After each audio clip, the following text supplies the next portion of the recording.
Yomi, we're up to page 58. We're after the Melacha of trapping, Tzad. Okay, in order to obtain hides for the covering in the Mishkan, animals first had to be captured. Some commentaries explain that trapping was needed to catch the chilazon. Chilazon is the snail whose blood was taken to make the techelet, the blue dye for the curtains and the sisit. And some explain they had to catch the other animals for the skins, the goat skins, and for the sheep skins, in order to make the curtains for the temple, for the Mishkan.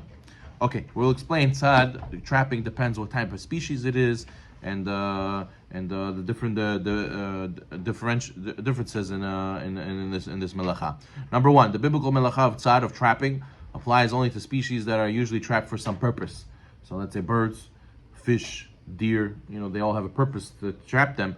But let's say you trap a fly. People don't usually trap flies for something. Let's say a person traps a dog. We don't usually catch dogs. That's not a normal thing to do. All these things, it's only rabbinically prohibited. It's rabbinically prohibited to trap an animal that's not normally trapped. Number two, a domesticated animal that will return to its confined area is not considered an animal that is subject to trapping. Since it's intrinsically considered a trapped animal, right? Let's say you have a dog who, anyways, if you leave him in the street, is going to come back to the house by himself. Or some people's chickens are like that, right? They're asking you if you can do the eggs. The chicken, right? The chicken, some chickens are trained that they go out, they come back. Or the birds. Some people have birds. They have pigeons. They have doves. They let them out, and they know how to come back to the coop by themselves.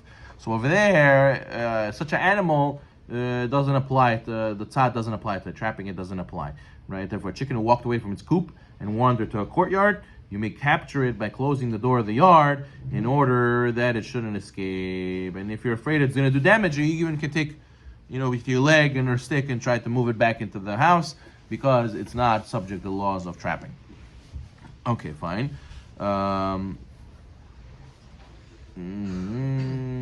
Totally domesticated animals may be trapped on Shabbat. This includes any animal that will be subdued and allows you to grab it.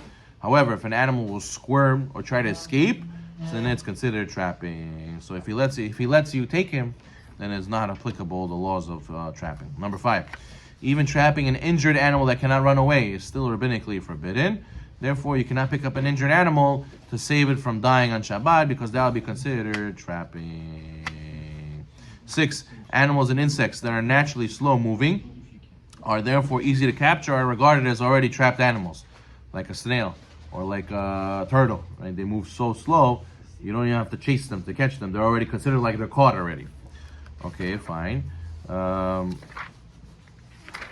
7, if an animal or insect can cause serious harm, even if it's not life-threatening, it may be trapped on Shabbat, provided that you trap it with the intention to be saved from harm.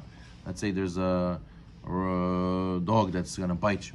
Even though he's not going to kill you, but he's going to hurt you. Let's say a pit bull, right? A pit bull can if he jumps on you, he could eat your ear off, right? Okay, he won't die, but still, it's pretty intense. So over there, if you trap him, if you're able to cover him with, like, I don't know, some big dumpster cover, right, a garbage can, or you throw him into some cage, that would be mutar, to save yourself from pain.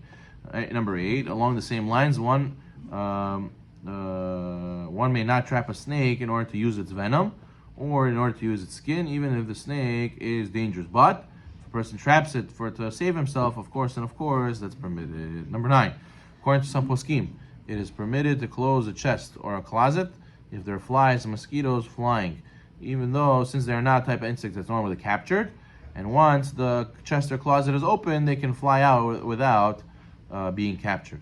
Others say this is rabbinically prohibited. Therefore, one should try to shoo away the flies, and then it can close it, even though it might close the insects inside. So what happens? You have a drawer, you have a chest, and there's some flies flying around, and when you close it, it's not your intention, but when you close it, you might trap the fly inside. So that's considered trapping on an animal that's only derabanan, because flies are not normally trapped. So since it's not your intention, it's okay. You initially should try to shoo them away, but if not, if they get closed in there, that's not a esur, it's not considered trapping on Shabbat. This is a classic case of psik reshe de lo nichale midrabanan, because it's derabanan, so it's going to happen for sure, but it's not his intention. It's okay. Number 10, let's say a flea or mosquito is biting you. You may take it off, but you cannot kill it. You can't just go like this and kill the fly, kill the mosquito, it's killing on Shabbat. 11. Flies that are bothersome may not be captured on Shabbat. However, one may wave a towel to blow them away. If, let's say, the lady in the house, right, the children, cockroach, oh, they're scared, they say, go kill it, take the tapuchki, go kill it, get rid of it. That is a sur. But if you're very, very scared that he's gonna hurt you, then you could try to move it out of the house, maybe sweep it out of the house, right? But not to kill it. Number 12. According to some poskim, honeybees. Some people used to grow honeybees in their backyards. Therefore, honeybees are considered an animal that are trapped. They're normally trapped. It's considered but midoraita, biblical transgression to trap them.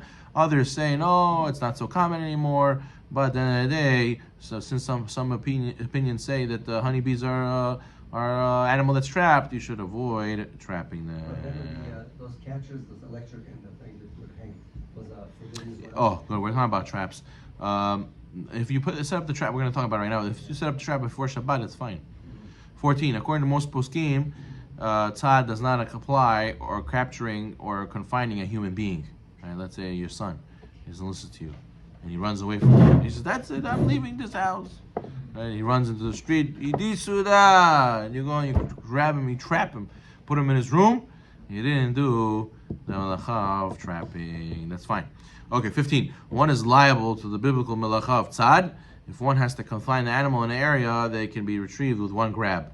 So what does it mean to trap an animal? Let's say I found a sheep running around, and I want to do a mitzvah Hashavat Aveda. I want to return the lost object.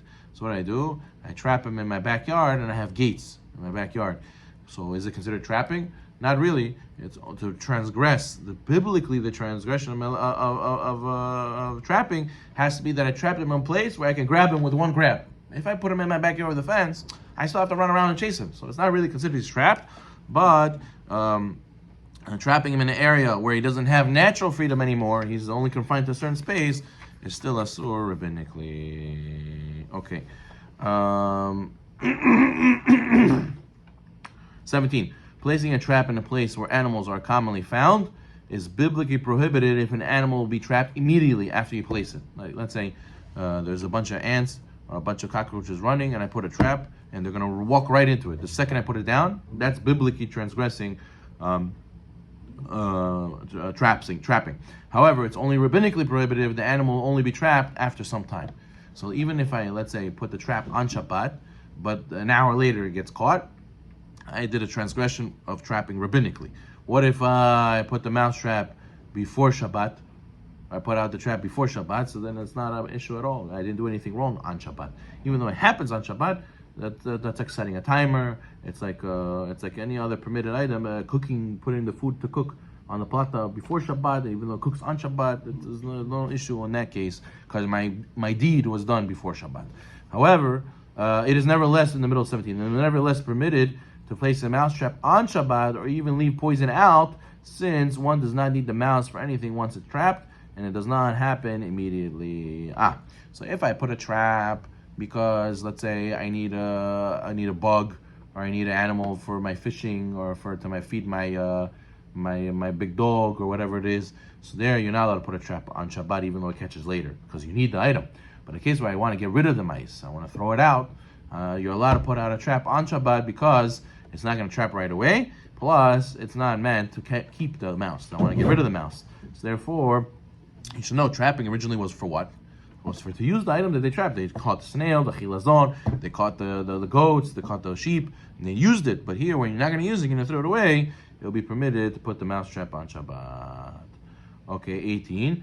Hunting with animals is also considered trapping, because this is a technique of professional trapping. So let's say I have a dog. There's a hunting dog. And I go, get him, sick him. And he goes and he jumps on the animal and traps it, the rabbit. That is considered hunting and trapping on Shabbat. Okay, 19. Trapping an animal even without explicit intention to do so is problematic. Therefore, one might not close the door to a room to keep out the cold if he'll trap an animal in the room as well. The case in the Gemara is where a deer ran into the house, and he closes the door. So now the deer is trapped in the house. But he claims, no, but my intention was to keep out the cold. The doors, zakroid ver, close the door, it's cold. No, still, it'll be asur because he trapped the animal. Sometimes birds fly into the house, right? However, one may close a window to a room that has a sparrow trapped into it if one does not have intention to trap, such as one is in the cold. So over there, since the sparrow is very small and it flies around everywhere, so it's not called trap just because you close the window. But the deer is very big, that'll be considered trapping. Okay, we'll continue with this next time. Baruch Amen. Amen. Finally, let me see.